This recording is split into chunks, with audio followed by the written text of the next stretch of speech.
హమారా ప్రసాద్ అనే వ్యక్తి కల్పిత నాయకుడు అనే ఒక టైటిల్ పెట్టి దళిత కులాల ఆరాధ్య దైవం, రాజ్యాంగ నిర్మాత బాబా సాహెబ్ అంబేద్కర్ గారి పైన ఒక నీచాతి నీచమైనటువంటి అబద్ధాలతో కూడినటువంటి ఒక పుస్తకాన్ని రిలీజ్ చేయడానికి ప్లాన్ చేస్తున్నాడు.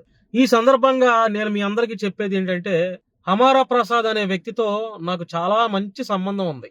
కనీసం 2 రోజులకు ఒకసారి ఫోన్ చేసి పలకరించుకొని మాట్లాడుకునేటువంటి ఆ చనువు కూడా ఉంది. అంత మాత్రాన అంబేద్కర్ గారి పైన ఇష్టం వచ్చినట్లు అవాకులు చవాకులు పేలుతూ కల్పిత నాయకుడు, ఫాల్స్ లీడర్ అని చెప్పి ఇష్టం వచ్చినట్లుగా పుస్తకాలు రిలీజ్ చేసి, గ్రంథాలు రిలీజ్ చేసి ఏదో పబ్బం గడుపుకుందామని చూస్తే మాత్రం ఇక్కడ ఊరుకునేవాడు, లేకపోతే అంబేద్కర్ గారి పైన ఇష్టం వచ్చినట్లు పుస్తకాలు రిలీజ్ చేసి ఫాల్స్ అలిగేషన్స్ చేస్తా ఇక్కడ ఒప్పుకునేవాడు, ఊరుకునేవాడు ఎవడు లేడు.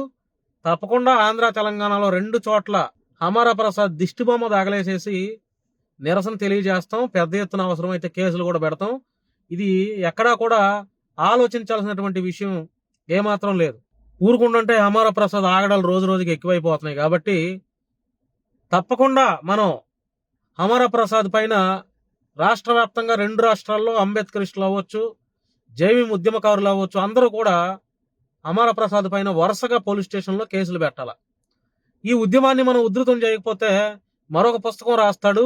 లేదంటే ఈ కల్పిత నాయకుడు పుస్తకం రిలీజ్ చేసిన తర్వాత మీరు ఏం చేశారా, ఏం బీగుతారా, నేను బుక్ రాస్తే అని మనోడికి ధీమా కూడా వస్తుంది. ఆ ధీమా, ఆ ధైర్యం మనం ఇవ్వకూడదు. కాబట్టి తప్పకుండా హమారా ప్రసాద్ అనే వ్యక్తి పైన మనం 2 రాష్ట్రాల్లో పోలీస్ స్టేషన్లో కంప్లైంట్లు నమోదు చేయాలా. ఇట్లా అంబేద్కర్ గారిని నీచంగా చూపించే ప్రయత్నాలు చేస్తున్నటువంటి ప్రతి ఒక్కరి యొక్క ఆగడాల్ని మనం తిప్పికొట్టే ప్రయత్నం చేయాలి. మరి అంబేద్కర్ పైన ఆ రకమైనటువంటి నీచాతి నీచ పుస్తకాలు రాస్తున్నటువంటి హమారా ప్రసాద్ పైన ఏ ఒక్కడు కూడా మాట్లాడలా.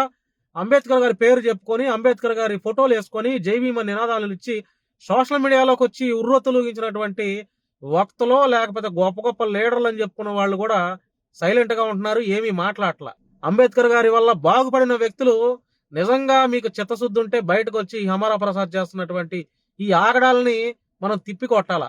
సరే, ఎవడొచ్చినా రాకపోయినా ఆంధ్ర తెలంగాణలో హమారా ప్రసాద్ అనే వ్యక్తి యొక్క దిష్టి బొమ్మను తగలేసి నిరసన తెలియజేస్తాం.